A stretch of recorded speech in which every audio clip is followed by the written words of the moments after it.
चलिए हम आज की क्लास स्टार्ट करते हैं। ठीक है, आज मेन जो है हमने 4 पार्ट्स ऑफ स्पीच कल डिस्कस कर लिए थे, 4 जो हैं वो आज हमने डिस्कस करने हैं। तो फर्स्ट पे है एडजेक्टिव। ठीक है, एडजेक्टिव को डिस्कस करना है। तो एडजेक्टिव क्या होता है? ये is defined a word which gives information about a noun, pronoun और अ नाउन फ्रेज। ठीक है, जो एडिशनल इंफॉर्मेशन दे हमें नाउन के बारे में, ठीक है, प्रोनाउन के बारे में या नाउन फ्रेज के बारे में, तो उसे एडजेक्टिव कहते हैं। अब इसमें ये भी हम कह सकते हैं कि इट शोज़ द क्वालिटी। ठीक है, क्वालिटी को जो शो करें वो एडजेक्टिव है। जैसे कि सना गेव मी 8 एप्पल्स। अब उसने क्या किया, जो है 8 in the first example the word 8 is telling about the quantity of apples. Apples की क्वांटिटी को बता रहा है। ठीक है, तो ये हमें एडिशनल इंफॉर्मेशन दे रहे हैं अबाउट द एप्पल्स, तो हम कहेंगे कि ये एडजेक्टिव है। इसी तरह द माउस इज़ लिटल। तो अब ये माउस, जो वर्ड लिटल है, ये हमें माउस की क्वालिटी के बारे में बता रहा है कि वो छोटा है। तो दैट इज़, ये जो लिटल है हम कहेंगे ये क्या है, एडजेक्टिव है। आगे हम काइंड्स देखें इसके एडजेक्टिव की, तो मैनी काइंड्स हैं। तो सबसे पहले हम डिस्कस कर लेते हैं adjective of quality. Adjective of quality किसी भी चीज़ की, मतलब नाउन या प्रोनाउन की क्वालिटी को बयान करेगा। ठीक है, नेम से ही जाहिर है। इसको हम डिस्क्रिप्टिव एडजेक्टिव्स भी कहते हैं। जैसे ही ate a big mango, Hasan is an honest man. अब ये ऑनेस्ट, ठीक है, उसकी क्वालिटी को बता रहा है। बिग मैंगो, मैंगो की क्वालिटी है कि वो बिग है। The child is foolish. तो ये सारी जो वर्ड्स हैं ये एडजेक्टिव ऑफ क्वालिटी कहलाएंगे। नेक्स्ट हमारे पास है एडजेक्टिव ऑफ क्वांटिटी। अब ये जो एडजेक्टिव्स हैं ये हमें क्वांटिटी के बारे में बताते हैं, नाउन की क्वांटिटी के बारे में, मतलब how much. The answer the question how much. तो कॉमन जो एडजेक्टिव्स ऑफ क्वांटिटी हैं, some, much, no, any, little, enough, great, half, sufficient. ठीक है, ये सारे एडजेक्टिव ऑफ क्वांटिटी हैं। हम इनकी एग्जांपल ले सकते हैं। Take care great of your grandma's health. The pay is enough for my expensive. तो अब इसके अंदर जो इनफ है, ग्रेट है, ये सारे क्या हैं, एडजेक्टिव ऑफ क्वांटिटी। नेक्स्ट आ जाता है adjectives of number. Adjectives of number हमें ये बताते हैं अबाउट हाउ मैनी थिंग्स और पीपल, मतलब या ऑर्डर बता देते हैं थिंग्स का। तो इसे हम न्यूमरल एडजेक्टिव्स भी कहते हैं। ठीक है, तो 3 काइंड्स हैं न्यूमरल एडजेक्टिव्स की। डेफिनेट न्यूमरल एडजेक्टिव्स, इंडेफिनेट और डिस्ट्रीब्यूटिव। डेफिनेट न्यूमरल एडजेक्टिव्स कौन सी होती हैं? ये रिप्रेजेंट करते हैं एक्यूरेट नंबर को। ठीक है, फर्दर इनकी 2 टाइप्स हैं, कार्डिनल्स एंड ऑर्डिनल्स। ठीक है, फर्दर इसकी 2 टाइप्स हैं, कार्डिनल्स एंड ऑर्डिनल्स। कार्डिनल्स जो है ये इंडिकेट करते हैं हाउ मैनी, जैसे कि 1 2 3, तो इन्हें कार्डिनल न्यूमरल एडजेक्टिव कहेंगे। जैसे कि एग्जांपल है हमारे पास, I have 3 pairs of scissors. ठीक है, अब ये जो 3 है ये कहेंगे ये कार्डिनल न्यूमरल एडजेक्टिव है। ऑर्डिनल्स क्या करते हैं? ऑर्डिनल्स इंडिकेट करते हैं मतलब in which order, first, second, third, इस तरह की चीज़ें कहलाएंगी कार्डिनल न्यूमरल एडजेक्टिव। और अगर 1 2 3 तो वो जो है वो कार्डिनल और ये ऑर्डिनल्स। जैसे she was the first one two arrive at the airport, इसमें जो फर्स्ट है ये क्या है? ऑर्डिनल है। ऑर्डिनल फर्स्ट, सेकंड, थर्ड, ये ऑर्डर के बारे में जो बता रहे हैं ये ऑर्डिनल्स। नेक्स्ट है इनडेफिनेट न्यूमरल एडजेक्टिव्स। अब जो डेफिनेट था वो हमें रिप्रेजेंट करता था एक्यूरेट नंबर, और ये जो इनडेफिनेट न्यूमरल एडजेक्टिव है ये रिप्रेजेंट कर do not represent an accurate number. जैसे नो, ऑल, फ्यू, मैनी, अब चंद, अब हमें बिल्कुल कोई एक्यूरेट नंबर इसके अंदर वो नहीं बता रहे। जैसे कि all the cats are sleeping, अब हमें नहीं पता कितनी कैट्स हैं, बस all the cats. I have taken several different baking lessons, there are no pedestrians on the street. तो ऐसे जो हैं ये सेवरल, ऑल, नो, ये सारे क्या कहलाएंगे? Indefinite numeral adjectives. Third kind है उसकी डिस्ट्रीब्यूटिव न्यूमरल एडजेक्टिव्स। तो ये क्या करती है, मतलब कोई बंच है, कोई ग्रुप ऑफ थिंग्स है, तो उसमें किसी एक को स्पेसिफिक को रेफर करती है। जैसे कि एवरी, ईच, आइदर, नाइदर, ये डिस्ट्रीब्यूटिव न्यूमरल एडजेक्टिव्स कहलाते हैं। एग्जाम्पल है each student must take its turn. तो ये एक देखें कि एक ग्रुप में उसने हर एक स्टूडेंट को रेफ़र कर दिया ईच स्पेसिफिक स्टूडेंट को, तो उन्हें क्या कहेंगे, ये डिस्ट्रीब्यूटिव न्यूमरल एडजेक्टिव है। नेक्स्ट है डिमॉन्स्ट्रेटिव एडजेक्टिव्स। डिमॉन्स्ट्रेटिव एडजेक्टिव्स क्या करते हैं, पॉइंट आउट करते हैं स्पेसिफिक पर्सन या थिंग को, which they answer the question विच।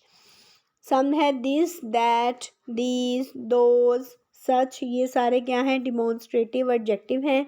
जैसे this is my assignment, those are spicy dishes. अब इसके अंदर जो दिस, दोज, ये सारे क्या हैं, डिमॉन्स्ट्रेटिव एडजेक्टिव्स। नेक्स्ट है इंटेरोगेटिव एडजेक्टिव्स। ये यूज़ होते हैं क्वेश्चन पूछने के लिए, when, what, whose and which. जब नाउन के साथ यूज़ होंगे क्वेश्चन पूछने के लिए तो वो क्या बन जाते हैं, इंटेरोगेटिव एडजेक्टिव। ठीक है, when, what, whose and which जब नाउन के साथ यूज़ होंगे तब हम उसे कहेंगे कि इंटेरोगेटिव एडजेक्टिव है। ये ओनली 3 हैं, विच, व्हाट एंड हुज। नेक्स्ट है पोसेसिव एडजेक्टिव। पोसेसिव का वर्ड जहाँ भी आएगा वो ओनरशिप को शो कर रहा है। ठीक है, denote the ownership of something. Common जो है वो है my, yours, our, its, his, her, their. My daily routine is pretty simple, your shoe laces are loose. तो अब माई, यूअर, ये सारे क्या हैं, पोसेसिव एडजेक्टिव्स। नेक्स्ट है इम्फसाइजिंग एडजेक्टिव। अब इसके नेम से जाहिर है कि जोर देना, ये यूज़ होते हैं सेंटेंस के अंदर जोर देने के लिए। ठीक है, this is the very book I want, सारा सा द रॉबरी विद हर आउन आइज। अब इस एग्जाम्पल में जो अबव है, वेरी है, आउन है, ये ऐड किए गए हैं, मतलब उसको एडिशनल उस पर जोर देने के लिए, तो ये होंगे इम्फसाइजिंग एडजेक्टिव्स। Exclamatory adjective. अब एक्सक्लेमेशन मतलब यहाँ पे एक्सक्लेम करने के लिए, अपनी एक्साइटमेंट, फियर और अदर जो फीलिंग्स हैं उनको एक्सक्लेम करने के लिए जो एडजेक्टिव यूज़ होते हैं उन्हें एक्सक्लेमेटरी एडजेक्टिव कहते हैं। सिर्फ there is only one word which is usually use to exclaim, what. ठीक है, एक ही वर्ड है जिसको एक्सक्लेमेटरी एडजेक्टिव कहेंगे, what. What crap, what a spectacular view, what foolishness. तो ये जो वर्ड है ये व्हाट है, इसको हम क्या कहेंगे कि ये क्या है, ये एक्सक्लेमेटरी एडजेक्टिव। नेक्स्ट हमारे पास जो आ जाता है एडजेक्टिव कंप्लीट हो गया। ठीक है, प्रपोजिशन। प्रपोजिशन मोस्ट इंपॉर्टेंट है क्योंकि प्रपोजिशन में से बहुत से क्वेश्चन पेपर में आते हैं। ठीक है, तो प्रपोजिशन के रूल्स भी आपको पता होना चाहिए। पहले हम इसके काइंड्स को डिस्कस कर लेंगे, फिर हम इसके रूल्स को डिस्कस करेंगे। तो प्रपोजिशन मोस्ट इंपॉर्टेंट है, हर पेपर में 2 या 3 क्वेश्चन प्रपोजिशन में से लाजमी पूछे जाते हैं। prepositions are the words that we put before, मतलब जो नाउन और प्रोनाउन से पहले हम लगाते हैं उन्हें preposition कहते हैं। ये डिनोट करते हैं कि पर्सन और थिंग का जो है वो किसी और चीज़ से क्या रिलेशन है। ठीक है, जैसे the child is jumped of the bed. अब ये जो ऑफ लगा है ना एंड, उसने चाइल्ड का बेड के साथ जो है वो रिलेशन शो कर दिया है। There is a be in the jar. अब बी इन द जार, इसमें जो इन यूज़ हुआ है ये प्रेपोजिशन है, उसने बी का जार के साथ रिलेशनशिप शो कर दिया। Honey is fond of cheesecakes. अब ये जो ऑफ यूज़ हुआ है उसने जो है ये हानी और चीज़ केक्स के दरमियान रिलेशन शो किया है। अब नेक्स्ट अगर हम इसके काइंड्स को देखें तो सबसे पहले हम सिंपल प्रपोजिशंस को जो है डिस्कस कर लेते हैं। Simple prepositions are use to denote a relationship between noun और प्रोनाउन। ठीक है, ये रिलेशन को डिनोट करने के लिए यूज़ होते हैं। मतलब ये हम कह सकते हैं कि ये इवन जो है यूज़ हो रहे हैं डिफरेंट पार्ट्स ऑफ सेंटेंसेस को ज्वाइन करने के लिए। सिंपल प्रपोजिशंस क्या होते हैं, ओनली वन वर्ड प्रपोजिशन होती हैं, इसलिए हम इसे सिंगल प्रपोजिशंस भी कहते हैं। जैसे in, out, on, up, at, for, from, etcetera, ये सारे क्या हैं, ये सिंपल प्रपोजिशंस हैं। जैसे keep your phones in your pockets, in जो यूज़ हो रहा है प्रपोजिशन है। Staring at people is not considered a good gesture, इसमें जो एट यूज़ हो रहा है, ठीक है, ये प्रपोजिशन है। अब इसके बाद डबल प्रपोजिशंस भी होते हैं। डबल प्रपोजिशंस कैसे बनते हैं, सिंगल प्रपोजिशंस को आपस में पुट करने से। जैसे ये नीचे आपको दिखा होगा ऑन टू। अब ऑन एक अलहदा प्रपोजिशन है, टू एक अलहदा प्रपोजिशन है। अब ये जो पुट किया इन टुगेदर को ऑन टू, ये एक प्रपोजिशन बन गई, तो इसे कहते हैं डबल प्रपोजिशंस, ठीक है। इसी तरह थ्रू आउट, इन, टू, ये सारे जो हैं टू प्रपोजिशंस मिलकर बने हैं, तो ये डबल प्रपोजिशंस कहलाएंगे। जैसे कि है कंप्लीट दिस ऐसे with in 2 hours, with in, अब टू प्रपोजिशंस हैं तो डबल प्रपोजिशंस कहलाएंगे। ये अभी हम काइंड्स को डिस्कस कर रहे हैं, आगे मैं आपको रूल्स भी पढ़ाऊंगी इसके। नेक्स्ट कंपाउंड प्रपोजिशंस हैं, ये कैसे बनती हैं, usually form by prefixing a preposition to nouns, ठीक है। नाउन से पहले आप प्रीफिक्सिंग कर दें, ठीक है, उससे पहले लगा दें आ, तो उसे हम कहेंगे कि वो कंपाउंड प्रपोजिशन बन गई। जैसे कि आप नीचे देख सकते हैं अबव, तो इसमें अबव से पहले ए लग गया, अबव ये कंपाउंड प्रपोजिशन बन गई। अबाउट, इसमें भी ए पहले लगी, तो ये अबाउट ये कंपाउंड प्रपोजिशन बन गई। जैसे कि he was going about his business, इस एग्जाम्पल में प्रीफिक्स ए ऐड हुआ है रूट वर्ड अबाउट के साथ प्रपोजिशन बनाने के लिए, ठीक है। इसी तरह फ्रेजल प्रपोजिशंस हैं, तो phrasal prepositions group of words और phrases that join the noun और प्रोनाउन इन अ सेंटेंस, ठीक है। जैसे in addition to, by means of, in spite of, ठीक है, ये एक फ्रेज बन जाता है। तो ऐसे प्रपोजिशंस को क्या करते हैं, फ्रेजल प्रपोजिशंस कहते हैं। पार्टिसिपल प्रपोजिशंस, पार्टिसिपल प्रपोजिशंस क्या है, उनके नेम से ही जाहिर हो रहा है कि ये प्रेजेंट पार्टिसिपल फॉर्म है वर्ब की, ठीक है। They are used without any noun और प्रोनाउन, अगर इनके साथ नाउन और प्रोनाउन अटैच नहीं भी होगा ये तब भी यूज़ हो रहे हैं। तो कौन कौन से ये वर्ड्स हैं, ये हैं कंसर्निंग, कंसीडरिंग, बेरिंग, ये सारे वर्ड्स जो हैं ये पार्टिसिपल प्रपोजिशंस हैं। डिसगाइज्ड प्रपोजिशन, डिसगाइज्ड प्रपोजिशंस वो प्रपोजिशंस हैं जो कि सेंटेंसेस के अंदर डायरेक्टली यूज़ नहीं हो रही, बट डिसगाइज मतलब उनको छुपा दिया गया है, उनकी शॉर्ट फॉर्म यूज़ की गई है। जैसे कि हम यहाँ पे the ceremony will be held at 5 o'clock, अब ये ओ क्लॉक जो है ना ये शॉर्ट फॉर्म है ऑफ की, ठीक है, तो हम ओ जस्ट राइट कर देते हैं इधर।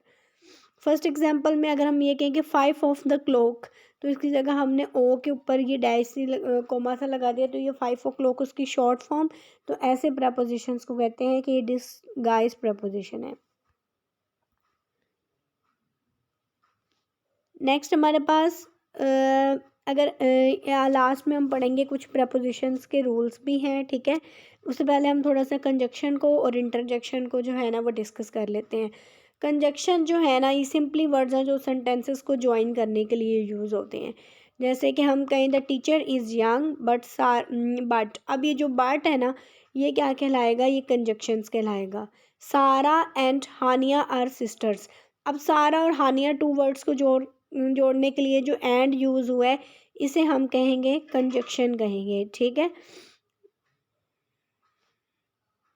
फिर कंजक्शन इंटरजेक्शंस हैं, अब इंटरजेक्शन वो वर्ड्स और वो ग्रुप ऑफ वर्ड्स होते हैं जो कि इमोशंस को एक्सप्रेस करने के लिए जो है ना वो यूज़ होते हैं। जैसे hurrah, alas, oh no, oh my god, what, ये सारे क्या हैं, ये इंटरजेक्शंस हैं। डिफरेंट टाइप्स आ जाती हैं इंटरजेक्शंस की। जैसे कि सबसे पहले आ जाती है इंटरजेक्शन फॉर ग्रीटिंग, ग्रीटिंग मतलब किसी की इमोशंस या किसी को वेलकम करने के लिए जो इंटरजेक्शन यूज़ हो रहे हैं उसको इंटरजेक्शन फॉर ग्रीटिंग कहेंगे। जैसे गुड मॉर्निंग, ठीक है, हे, हेलो, ये सारे इंटरजेक्शन फॉर ग्रीटिंग है। आगे है इंटरजेक्शंस फॉर हैप्पीनेस, हैप्पीनेस और जॉय को शो करने के लिए जो इंटरजेक्शन यूज़ हो रहे हैं वो इंटरजेक्शन फॉर हैप्पीनेस है। जैसे ये, हुरा, वाओ, ये सारे इंटरजेक्शन फॉर हैप्पीनेस हैं। आगे है इंटरजेक्शंस फॉर अटेंशन, किसी की अटेंशन अपनी तरफ करने के लिए जो इंटरजेक्शन यूज़ हो रहे हैं उसे कहते हैं इंटरजेक्शंस फॉर अटेंशन। जैसे हे, यो, लुक, लिसन, ये सारे इंटरजेक्शन फॉर अटेंशन है। फिर इंटरजेक्शंस फॉर अप्रूवल, मतलब किसी को मतलब किसी को अप्रूवल देने के लिए, जैसे वेल डन, ब्रिलियंट, ये सारे इंटरजेक्शन फॉर अप्रूवल हैं। इंटरजेक्शन फॉर सरप्राइज मतलब हैरत का इजहार करने के लिए, ओ आ वट, ये सारे इंटरजेक्शन ऑफ सरप्राइज हैं।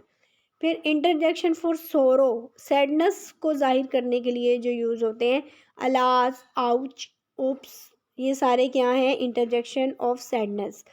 इंटरजेक्शन फॉर शॉक सदमे को जाहिर करने के लिए, व्हाट मतलब आप हैरानगी में जो कहते हैं, ये इंटरजेक्शन फॉर शॉक कहलाएगा। इंटरजेक्शन फॉर एंगर गुस्से का इजहार करने के लिए जो इंटरजेक्शन यूज़ होते हैं उसे एंगर कहते हैं। एक्सक्यूज़ मी, अब ये भी है कि इंटरजेक्शन के बाद जो है ना वो एक्सक्लेमेटरी मार्क यूज़ होता है। अच्छा, ये कुछ रूल्स हैं प्रेपोजिशंस लगाने के, ठीक है। प्रेपोजिशंस शोइंग टाइम, अब टाइम को शो करने के लिए एट, इन यूज़ होते हैं। अब जो एट यूज़ होगा ना, at in used with a definite point of time in mind, ठीक है। डेफिनेट, जैसे I go to my department at 7:30 AM, मतलब डेफिनेट पॉइंट है, एक बिल्कुल एग्जैक्ट पॉइंट ऑफ टाइम है, तो उसके लिए हम एट यूज़ करेंगे। He will come at Holi. और इन जो है ना वो जनरली यूज़ होता है डिनोट करने के लिए स्पेसिफिक टाइम को, पीरियड जैसे मंथ, ईयर वगैरह को। I play chess in the evening, at is used with noon, ठीक है। लेकिन जो नून है ना उसके साथ एट यूज़ होता है। इसी तरह ऑन, बाय, ऑन जो है ना वो यूज़ होता है डेज और डेट्स के साथ। He was born on the 9th of July, I teach words worth on every Monday. तो डेज और डेट्स के साथ जो है ना वो ऑन यूज़ होता है। इसी तरह लेटेस्ट टाइम, ठीक है, बाय जो है refers to the latest time by which an action will be over, मतलब लेटेस्ट टाइम को शो करता है जिसमें एक्शन ने जो है वो ख़त्म हो जाना है। जैसे the meeting will break by 4 PM, तो इसके साथ जो है वो बाय यूज़ होगा। फिर फोर सिंस किसके लिए यूज़ होता है, for denotes a period of time and is use with a perfect continuous tense, period of time में यूज़ होता है। जैसे I have been working in KR Mangalam university for the last 10 years। और जो शोज पॉइंट ऑफ टाइम को show करने के लिए यूज़ होता है वो सिंस यूज़ होता है, ठीक है। ये इंडिकेटिंग कंटिन्यूटी को भी जो है वो इंडिकेट करता है। फ्रॉम किसके लिए यूज़ होता है, स्टार्टिंग पॉइंट, जैसे कि हम कहें कि he is joining the new film from the 1 मई, तो किसी के एक्शन के पॉइंट ऑफ स्टार्टिंग पॉइंट को रेफर करने के लिए भी ये जो है फ्रॉम यूज़ होता है। अब प्रेपोजिशन शोइंग पोजीशन, एट, इन, एट अब जो पोजीशन को शो कर रहे होंगे, एग्जैक्ट पॉइंट को रेफर करने के लिए एट यूज़ होता है। जैसे कि he lives at Nehru Place, exact point था, ठीक है। इन बिग एरिया को रेफर करने के लिए यूज़ होता है। जैसे ही लिव्स एट पंजाब नहीं कहेंगे, he lives in Punjab. Big area को रेफर करने के लिए इन यूज़ होता है। फिर है बिटवीन अमंग, बिटवीन जो है वो टू पर्सन्स और थिंग्स के दरमियान फ़र्क बयान करने के लिए यूज़ होता है। जैसे the property was divided between Ram and Shyam. और अमंग यूज़ होता है मोर देन टू पर्सन और थिंग्स के, ठीक है। The food was distributed among the 10 boys in the family. To persons के दरमियान फ़र्क बयान करेंगे तो बिटवीन यूज़ होगा, अगर मोर देन टू पर्सन्स के करेंगे तो अमंग यूज़ होगा। नेक्स्ट है अमंगस्ट, तो अमंगस्ट यूज़ होता है with more than two person और things but is always use before a wall, vowel से पहले यूज़ होता है, ठीक है। Divide the oranges amongst us. Above, under, above use होता है हायर देन, मतलब ऊपर, जो उससे चीज़ ऊपर हो। जैसे the aeroplane was flying high in the sky in fact above the clouds, ठीक है, क्लाउड से ऊपर। और बिलो यूज़ होता है लोअर देन, जैसे hit output is below ours. Under और ओवर, अंडर यूज़ होता है फॉर वर्टिकली बिलो, मतलब सीधा नीचे कहीं। We sit under the tree when we have no class, ठीक है, बिल्कुल ट्री वर्टिकल है तो वर्टिकल उसके बिल्कुल नीचे वो इंडिकेट कर रहा है, तो बिलो यूज़, अंडर यूज़ हो रहा है। ओवर इंडिकेट होता है समथिंग वर्टिकली अबव, जो ऊपर हो, बिल्कुल सीधा ऊपर हो। There is a separate room over the garage. Beneath कहेंगे जो है नीचे, shows a lower position, the ground was soiled beneath her. और कुछ प्रपोजिशन है जो डायरेक्शन को शो कर रही होती है, जैसे to, to is use to indicate movement from one place to another. The children go to school every morning, ठीक है। तो मूवमेंट हो रही है उसकी एक प्लेस से दूसरी प्लेस में, तो टू यूज़ हो रहा है। टुवर्ड्स किसके लिए यूज़ करते हैं? पर्टिकुलर डायरेक्शन के लिए। The lion ran towards the hunter, वो हंटर की तरफ जा रहा है, ठीक है, पर्टिकुलर डायरेक्शन है उसकी, तो टुवर्ड्स यूज़ हो रहा है। इसी तरह into indicates a movement inside something, ठीक है, किसी चीज़ के अंदर movement.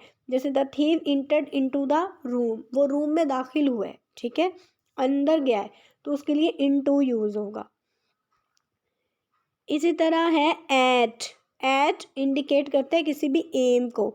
The Hunter aimed at the bird, अब ये मूवमेंट में एट जो हम बात कर रहे हैं। इसी तरह फोर डिनोट कर रहा है डायरेक्शन को। I shall start for Patna today. Off refer करता है सप्रेशन को, ठीक है, लैदगी को। He was thrown off from the car during the accident. From refer करता है पॉइंट ऑफ डिपार्चर, मतलब जहाँ से उसने अपना डिपार्चर स्टार्ट करना है। We feel unhappy when we depart from our parents. Against show करता है प्रेशर को। I rested my arms against the wall. Along show करता है सेम लाइन को बिल्कुल।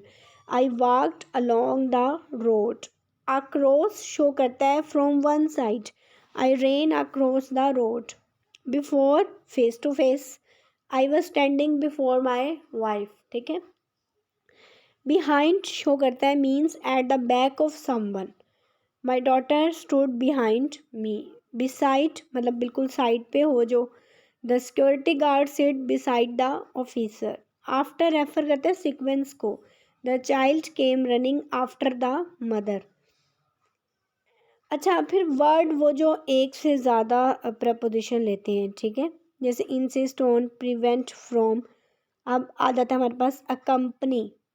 लिविंग बीइंग के लिए यूज़ होगा, तो बाय जो है वो living being, for living being के लिए यूज़ होगा। जैसे the prime minister was accompanied by the members of his cabinet. अब अकम्पनी के साथ विद कब लगेगा? जब सब्टल थिंग्स होंगे, जैसे his lecture was accompanied with subtle analysis of concepts. Accountable, अब अकाउंटेबल के साथ टू कब यूज़ होगा?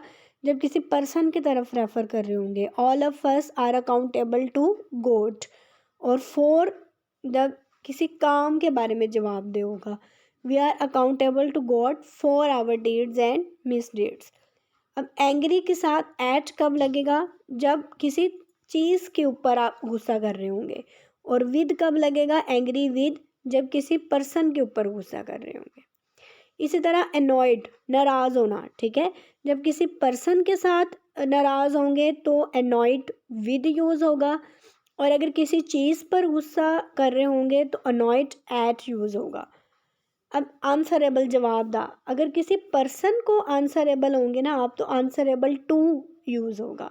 और अगर किसी चीज़ को, तो आंसरेबल फॉर। अपील, अगर किसी पर्सन को कर रहे होंगे तो अपील्ड टू। और अगर किसी चीज़ को, तो अपील्ड फॉर। अराइव, अगर आपने किसी स्मॉल प्लेस पर पहुंचना है तो अराइव एट, जैसे ही arrived at the railway colony. और अगर किसी बिग प्लेस में जाना है तो ही अराइव्ड इन इंडिया, जैसे, ठीक है। तो स्मॉल प्लेस के लिए अराइव एट और बिग प्लेस के लिए अराइव इन। इसी तरह अटेंड, अटेंड टू, जब ड्यूटीज़, लेसन्स या वर्क की बात होगी तो टू आएगा। I attend to my duties sincerely. और अगर सर्विस, खिदमत करने चाह रहे हैं तो children attend on parents. Authority के लिए, अगर किसी सब्जेक्ट की अथॉरिटी, मतलब mister Suresh is an authority on modern physics. और अगर राइट्स, हकूक़ की बात हो रही होगी, जैसे the district magistrate has authority over the committee, तो उसके लिए अथॉरिटी ओवर यूज़ होगा। ये कुछ हैं, ये भी आप लोग रीड कर लीजिएगा सारे, ठीक है, आपको समझ आ जाएगी। अब ये एडजेक्टिव थे, ठीक है। एडजेक्टिव जो है मैंने आपको बताया था कि क्वालिटी को वो डिस्क्राइब कर रहा है। तो अपीयरेंस के लिए ये लैदा से दिए हुए हैं, इन्हें रीड कर लीजिएगा। कलर एडजेक्टिव्स दिए हुए हैं। कंडीशन के लिए क्या यूज़ होते हैं, फीलिंग के लिए क्या यूज़ होते हैं, तो ये सारे चार्ट से आपको जो है वो आइडिया हो जाएगा। इसी तरह ये सबके अलग-अलग एग्जाम्पल दी हुई हैं, जो भी मैंने आपको एडजेक्टिव की काइंड्स पढ़ाई थी, इन्हें रीड कर लीजिएगा, आपको क्लियर हो जाएंगे। अब टाइप्स जो कंजक्शन की ना 3 टाइप्स थी, कोऑर्डिनेटिंग कंजक्शन, सबऑर्डिनेटिंग और कोरिलेटिव। ठीक है, तो जो कोऑर्डिनेटिव कंजक्शंस है ना वो सेंटेंस को जोड़ने के लिए, जैसे फॉर, एंड, नोर, बट, और, येट, सो। और जो सबऑर्डिनेटिंग है इन सब की एग्जांपल्स आपको इधर दी हुई हैं। ठीक है, और रिलेटिव कंजक्शंस, इसमें एक से ज़्यादा कंजक्शन आ जाती है, जैसे आइदर और, नॉट ओनली बट, नाइदर के साथ नॉट, बोथ के साथ जब वर्ड होगा तो साथ एंड, वेदर और, जस्ट एज, सो, दा, एज। ठीक है, ये सारे कोरिलेटिव कंजक्शंस हैं, तो इन्हें आप रीड कर लीजिएगा। ठीक है, हमारे पार्ट्स ऑफ स्पीच जो हैं वो कंप्लीट हो गए हैं। अब पार्ट्स ऑफ स्पीच कंप्लीट हो गए हैं तो